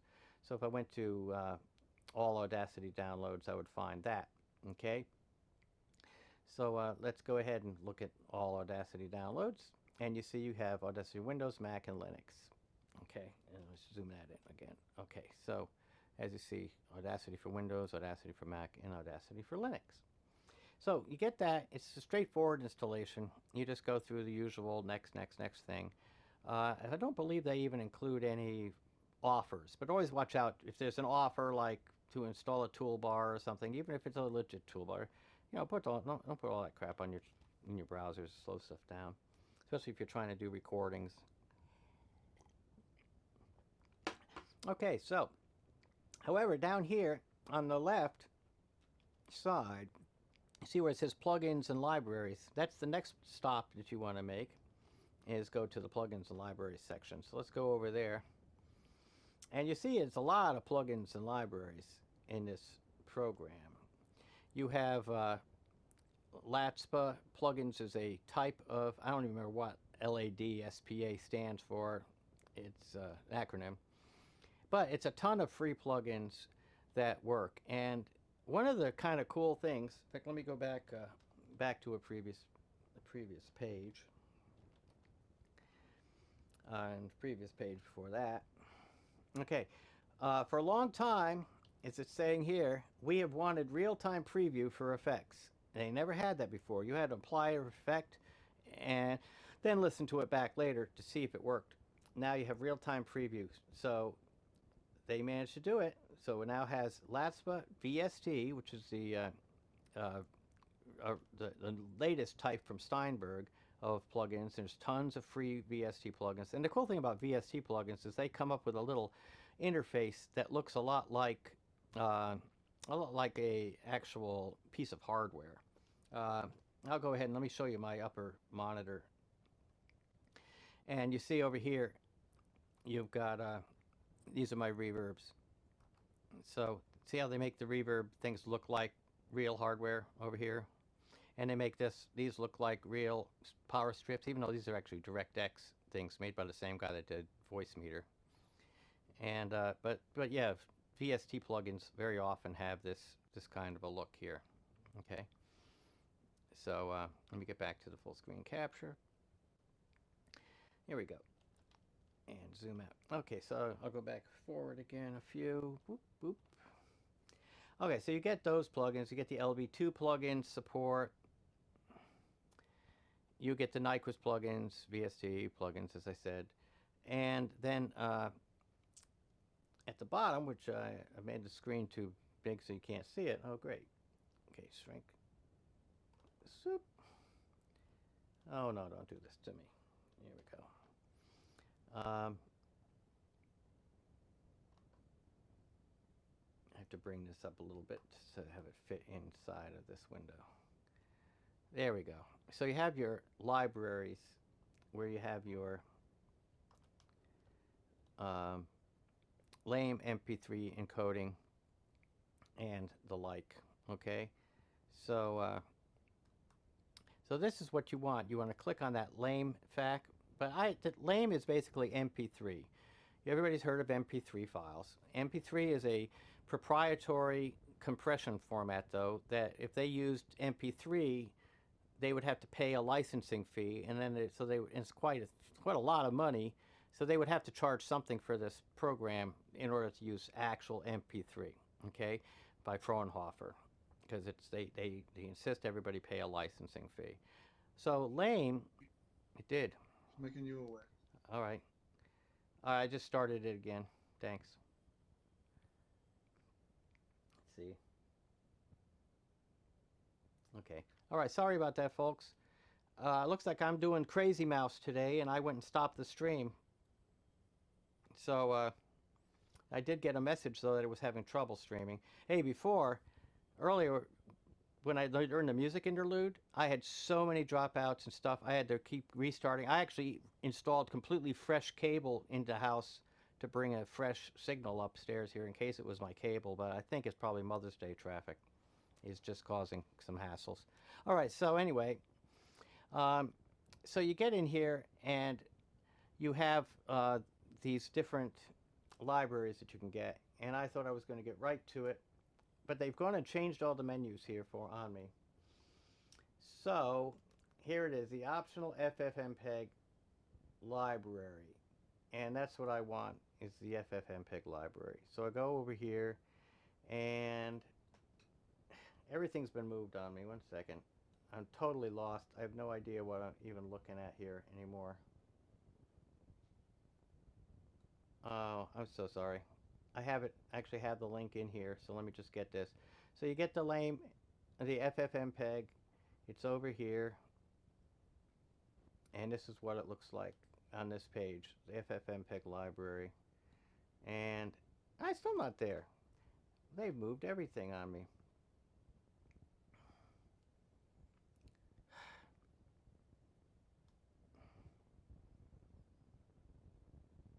Well, I'm flummoxed because I was just there earlier today, and they must have changed this on me today because I was there. I went to the darn site. Yay. Okay. Da-da-da-da-da. So.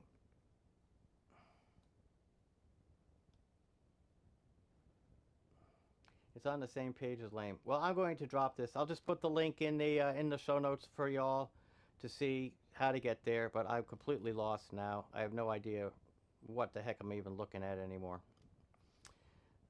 Geez. Good grief. Switched up everything on me. All right.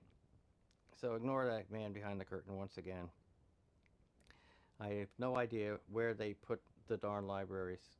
It's completely mystifying to me. See, it used to be so easy to get to this. It was nothing to it. Nothing to it. And, but now it's something to it. Perhaps this is what they're talking about right here. Oh, go to external download page. There it is. I found it. Let me see if I can just get my mouse to behave and get this thing in here. All right, I found it. So Mac OS X, now they have it separated because it used to just be on one page. You got all this from the same place. You go to the external download page, and that's where you find this stuff. And I don't want Lame, but it's actually on the same page as Lame. Okay, so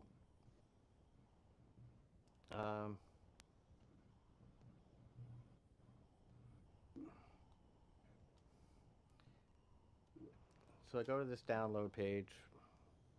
Let me just get out of...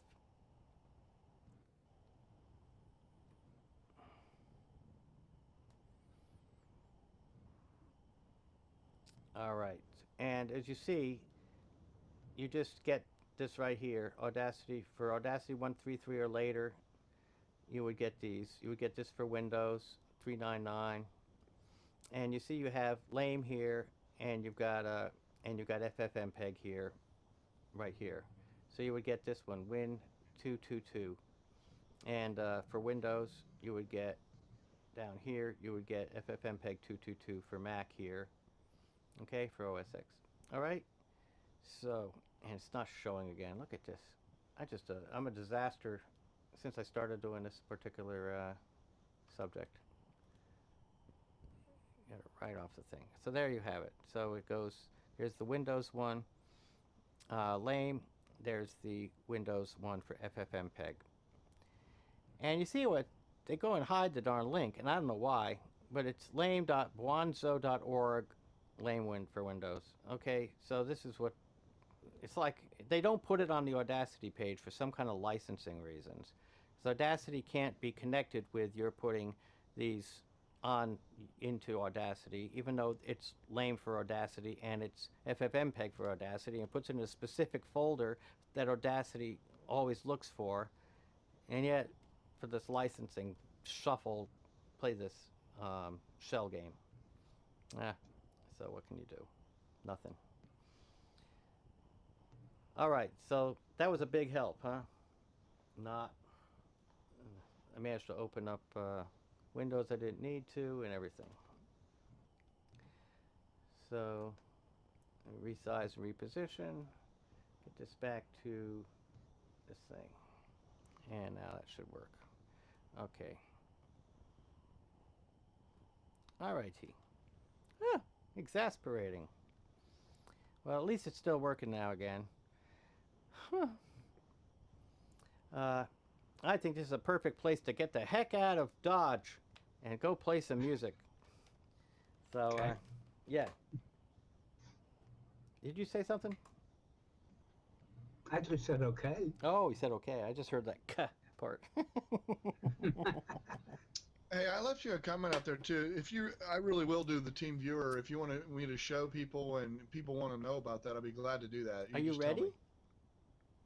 Yeah, I've got it all set up. Oh yeah. Yeah. Okay. Well, then you're next. If I could get my mouse, if I could get the mouse to work. Well, and I don't want to interrupt. No, I just couldn't anything if get you the got a mouse to plan. work. That's all. I want this to happen. Yeah. I just couldn't get my mouse to work. So I turned off Well, the keyboard. Terry, with 10 cats, you should be able to get a mouse to work at some point. No, not necessarily. Thanks.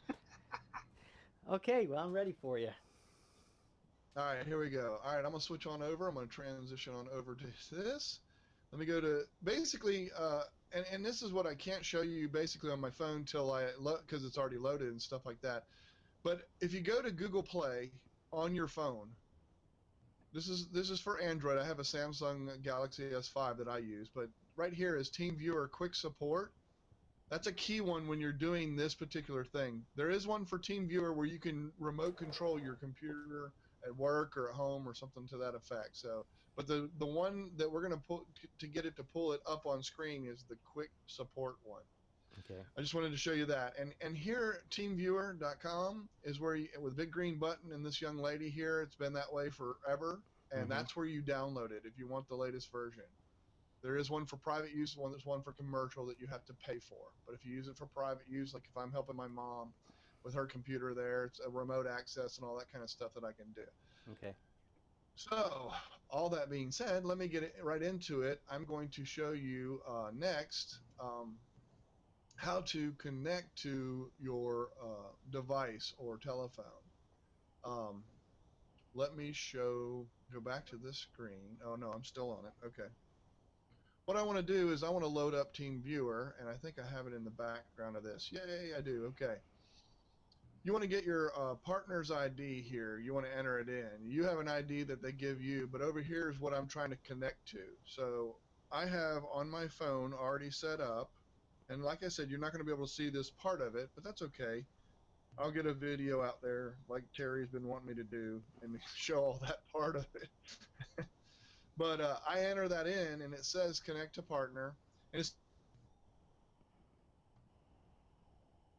but I can probably show you, maybe I can show you what it looks like in my other screen. How's that? Let's try that. Basically, right here, whoa, if I can get to it, well, you can't really read that. But this is what it's saying on my phone. It says, allow remote support. Would you like to allow, and then it gives that other number, to remote support your mobile device. And then all I do is I click allow. So once I click allow, my screen turns into this screen, which I think you can see pretty well. It just has a dashboard. It shows a dashboard of TeamViewer. And up in the top left corner, and I'm going to show you up here, it says remote control. Oh, I yes, want to click on remote control. Yep. So when I click on that, now it's trying to connect again, and it says allow remote control. So I have to allow this device. So again, I have to hit allow on my cell phone, and I'm going to see if I can, I'll see if it shows better this time. I don't think it will, but I'll try just because there's glare and everything else. Oh, I'm trying to get a right angle here. I can't get it. But anyway, it says allow remote control. Okay, so that's what I'm doing. So I'm going to hit allow again, and now you will see, let's see, quick support, start capturing everything. Yes, you want to let it start. So now you see, there's my telephone. That is my telephone. What's on my telephone screen? I have menu items up here at the top. You can see up at the top, I have menu items for TeamViewer. That's the white area up here. Oh, yeah. That's all that white area is all TeamViewer stuff. Everything else is pretty much showing on my phone. Oh, okay? right now, that's what your phone screen looks like. Yeah, that is my cell phone. So if I hit the main button there, basically you're going to see what my main screen looks like right there. Oh. I can click the little white area. There's a little blue arrow that comes up for minimize the toolbar. So it does take it away a little bit, but it keeps it there so you can always access it if you need to. And basically, so when I'm demoing, I can show people, hey, here's all my Google stuff. I keep all my Google stuff in one area, and I can show people this. And I'm actually going through and just showing, and, you know, obviously you can't see me click, but I can go to Drive, and I'm telling you what I'm doing. So when you see that, basically you're showing the different things and the different folders and the different areas and stuff, and I can hit the back arrow. I'll tell people I'm hitting the back arrow so I can come back to that main menu. If I'm showing how to use the camera, I can click the camera, and now basically you see the tools that are on camera in my settings for the camera. See, so I can explain and describe, what you need to turn on and what you need to turn off. So I'm basically just using my phone, and somebody else can see this and learn the things. I backed all the way out. I can come over to, anything, whatever I want. There's the quick support. That's what it looks like, the quick support right there. This one right here. Got this it. is the icon you look for. That's yeah. the programming startup to get started. Yep, that's exactly right. Now there is one that has TeamViewer right here that you can actually remote access your desktop. But I will be honest with you, it's very difficult because if you don't have a mouse on a cell phone, it's hard to get around on that desktop and stuff. Oh, yeah. But it is very useful and a tool when I'm trying to teach people different things and try and tell them about their cell phone and show them, if I'm showing them an app or something that's really cool. While we're on here, I will show you an amazing app if you want. We'll make it a double deal here. This one that's called Gesture Search right here. It's made only by Google. It's not no other persons have it. It's really kind of cool. So if I wanted to go to the flashlight app, I would just start typing writing, I'm sorry, FLA. There it is, and flashlight app comes up at the very top. Oh, yeah. So I can click flashlight, and boom, it takes me right into it. Okay, and I need to turn that off, though. Yeah, I haven't used I haven't used that gesture search yet. I just installed it, but I haven't played with it yet. Yeah, it's really, really neat. And it's kind of cool, too, because I can find people as well. Like if I wanted to find, there's my dad, Mike Senior Daniels is the way I have him listed, so I can find people. I can back it away and start over. I can do the calculator. There it is. The calculator comes up. So I can do all this. And if you look down at the bottom, if I'm typing, let's say I'll do my brother, who is Tom. There you go. He comes right up to the top. But if you look down at the bottom, the TO, you can see way down here, there's TO of what I'm actually writing. If I meant to put TI instead of TO, I can just drag a line to the left, and it takes away the O. So then I can put TI. It's really kind of cool. And if I want to clear them all, I can just put a line all the way across, and it erases anything that's down below there. Oh no, I have to do it down here where the words are and stuff. Oh yeah. But anyway, okay. So we got a double bonus there anyway. But that's how I do that, and that's what I use, and that's TeamViewer, and that's how it works. Man, that's cool. I tell you, that's awesome. Lon McClure was asking if there was a version for iOS. You know what? I don't know the answer to that because I don't have one. So it's harder for me to say that. I have not, some applications I teach my kids because they both have iOSs. They have iPhones, so I'm not sure. The best thing to do is look into the, what do you call the place where you buy on? Is it an iOS store or? Apple Store. iTunes. Oh yeah. Or Apple Store. Yeah, Store. Yeah. Yeah, or Apple Store, either one. I think that you can see if it's there.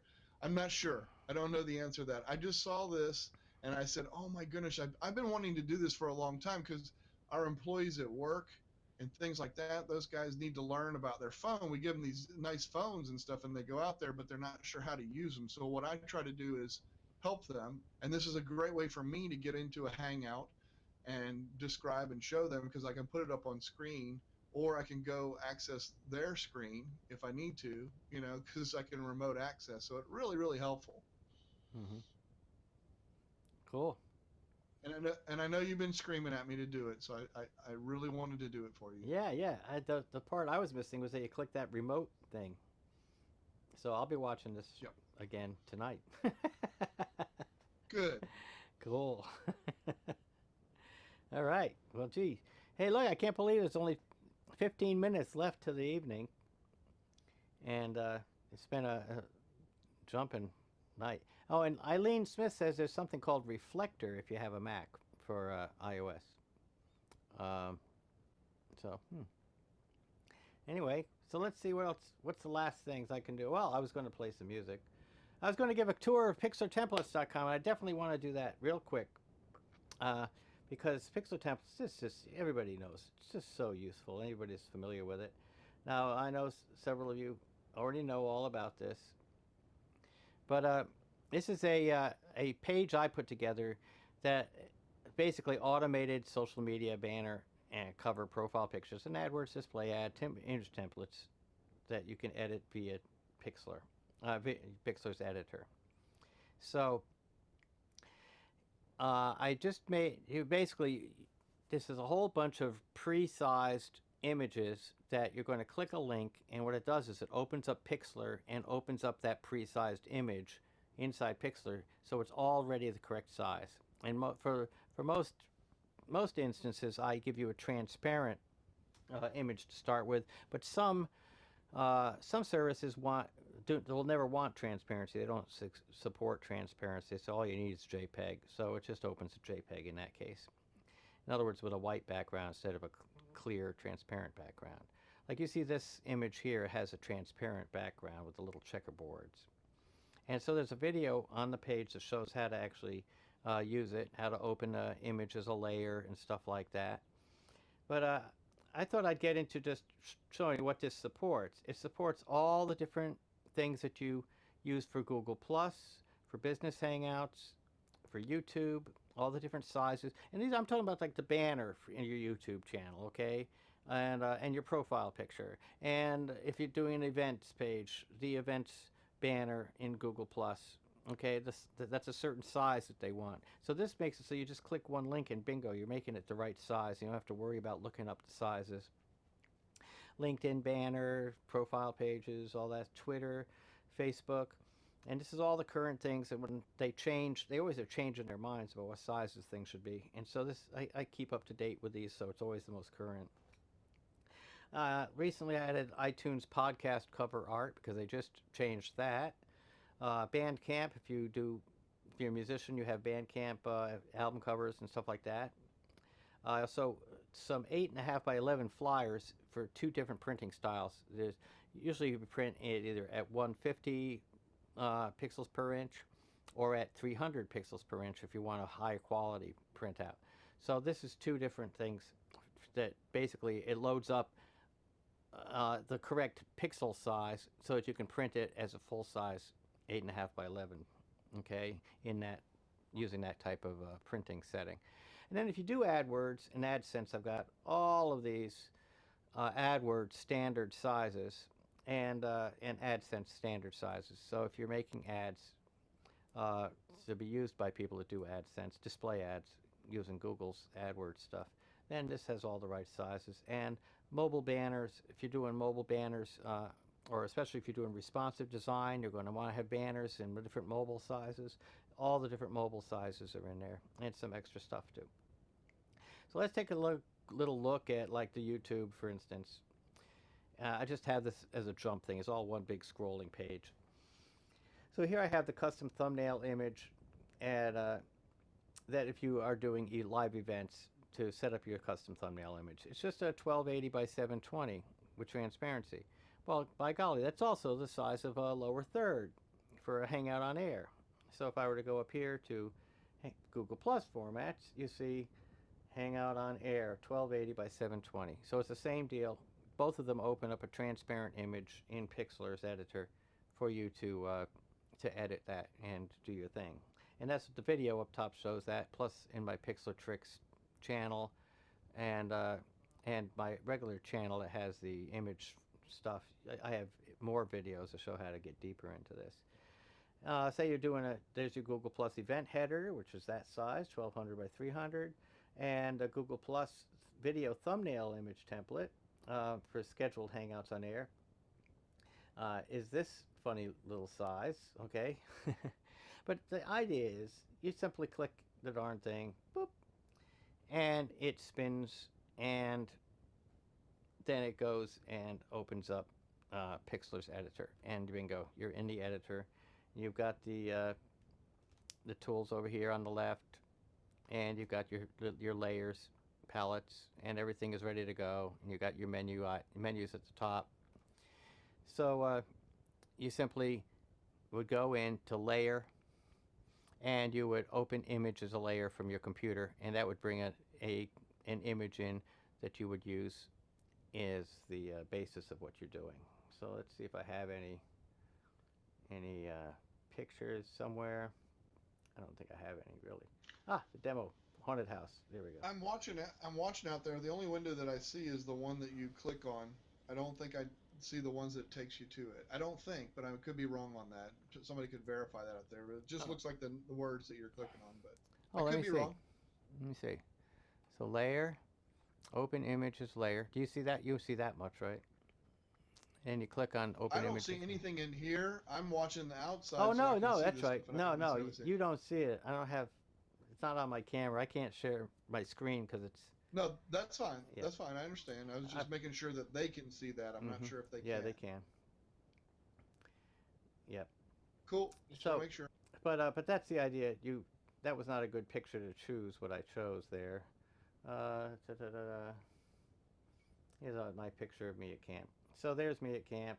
And I would then resize it so it fit. I would go to free transform and I'd make sure it was the right size. It already is the right size in this case. And I would just change it. But the video on the page shows all of that stuff, okay? So, and you've got the layers. You can do all the things on layers. And so watch my other tutorials to really get deep into how to use Pixlr. That's not what the intent of this little short thing. I just wanted to make you aware, if you weren't already aware, that there's all of these sizes. All of the sizes are a single click away. You need to do a live event. All the sizes are there. LinkedIn image format. All the sizes are right there. Your Twitter header, your profile picture, your background image is no longer used. But I include some stuff for back just so it was around. And Facebook image formats, you know. I mean, who knows? 1200 by 1200 for that. 784 by 295 for this. I mean, you know, where'd they come up with these oddball sizes? So, but now you can go and you just click that and bingo, it opens up and you are in place with the correct size. Alrighty, so isn't that awesome? So there you have, already 784 by 295. Okay, so, all right, so that's just about closing off the whole program for the night. I can't believe I can't believe there's things that I was going to do that I no way could get to. And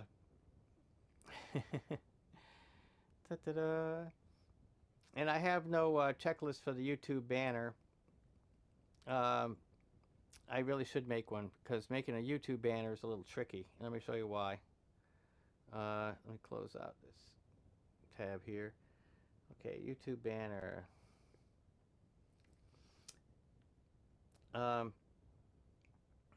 I think you mean the YouTube cover, correct? The banner with layers. And so what you do is you open this thing up, and this is a layered piece. So let me see. I'll make sure I'm doing the right thing here. So this already has layers in it.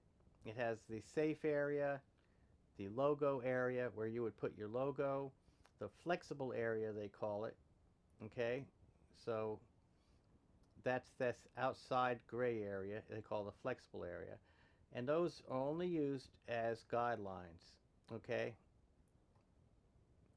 so you've got your cover art, it's the whole big thing, whole big area. You would fill that with the huge thing, but just realize that on many devices they won't show what's in the gray area or in the top area. The only safe area is this white area. So you use this as the background, and you can set your transparency on the image so to make sure that you're seeing through it to see this, because eventually you're going to throw away, you're going to just hit the garbage can on all of these guidelines, because these are just for guides, or you can turn them off, uncheck them, and but they're really just guides so that you know where to put stuff. So say I was to put in an image, I'll go ahead and go to layer, load images layer. I'll see if I find the same. Yeah, I got the same picture. So now I have this. I'll go ahead to edit and free transform. And now while I'm free transforming, I have to realize, oops, hold the shift key down so it doesn't distort. I have to realize that anything outside of this region is going to be cut off. And anything above that is going to be cut off. So if I just want my my head to be guaranteed that that always shows, then I would have to crop this to make it fit into that thing. If I wanted to put my logo, I would have to make sure it's in here. Otherwise, it'll get chopped off when you view it in certain formats. Okay, because what this is, this thing is a one-size-fits-all, so that it's to accommodate TV sets down to smartphones. So, so you're having to, that's why they give you these guidelines. Now, to see through this, you just click on this little icon right here on the far left, at the bottom left, and I'll say, yeah, apply the changes. Okay, so you've clicked this little icon on the left, and this allows me to change the opacity temporarily so I can see through it of where I am, okay? And I can turn down the opacity a whole lot so I can see through to see that template and make sure I'm marking things and putting them in the right place. So again, I can get out my my free transform and move things around and say I want it like that and like this. And then I'm going to make it all shrunk down and oddball to make sure this fits inside of here.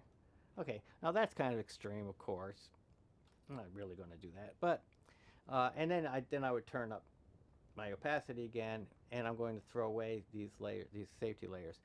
But the main thing is that you realize. Let's go ahead and let's go back, free transform again. Main thing is you've got these areas that you've got to take into account that they're not important. So you can put the unimportant content in there and go ahead and apply. I should have made the opacity low first. So I make sure my unimportant content is in these gray areas and up top, you see, and that the important content is in the safe zone. All right, so that's the basic idea. So I didn't have a good image for demonstrating this, just to show you that that's the purpose of that thing. Okay, that's a safe area. So when you're all done, you're going to turn these off because you don't need them anymore. And you'll have a big background image. You know, load something and it's going to be behind the thing, or you can simply choose an image that's shot, that's actually composed, so that the important content of the image is within the safe zone, and the unimportant content like sky and ground content, which you know will be nice if it's seen on a TV, it'll frame your photo nicely, but that the main subject of your image, the important stuff, is going to be within the safe zone. That's the basic idea of why this is set up this way.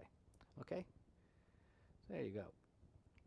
So, all right, so that's your tour. We have 3 minutes left to go. Sorry, you're going to get one more piece before I go off. Okay, so let's go ahead and switch to let's see, only webcam, yeah, with the keyboard showing. And I'll switch this quickly.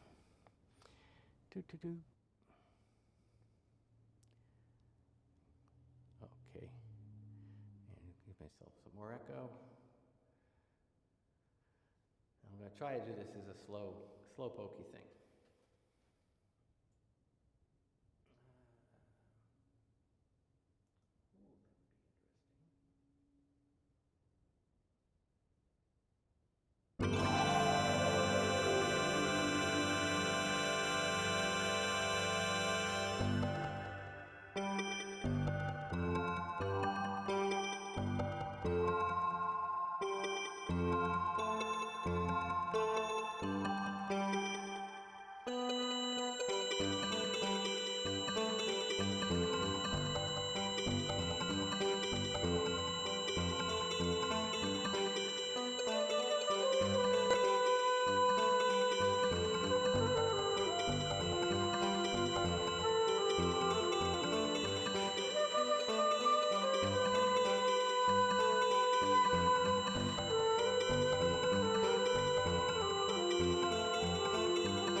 Okay, that's tonight's show. And I hope that was a kind of a cool outro. Now, happy Mother's Day to everybody. I really had a great time. Thank you so much for coming. And sorry about the few technical mess ups, but that's live TV for you. Eventually, I'll learn how to make those things seem funny. But not yet. All right, so... I want to thank you for letting us come on and expound about the user-to-user community. Oh, you bet, you bet. I really appreciate it. Oh yeah, that was great. I really wanted to have that going on. Plus, don't forget everybody, the 16th anniversary of the Plus Word show is coming up on Saturday the 16th. So that starts at 3 p.m. Eastern Standard Time and goes till 9 p.m. Eastern Standard Time, and so that's 6 hours of madness and mayhem, and every single person that's ever been on the Plus Word show has been invited to come play a few rounds, and I think there's going to be a lot of fun. Plus, of course, everybody in the comment stream, in the audience, come and try to beat those people with more points. The audience has been winning like crazy the last few weeks. Very frustrating. In fact, I'm about to drop out of this game and join the audience because I have better luck maybe sometimes.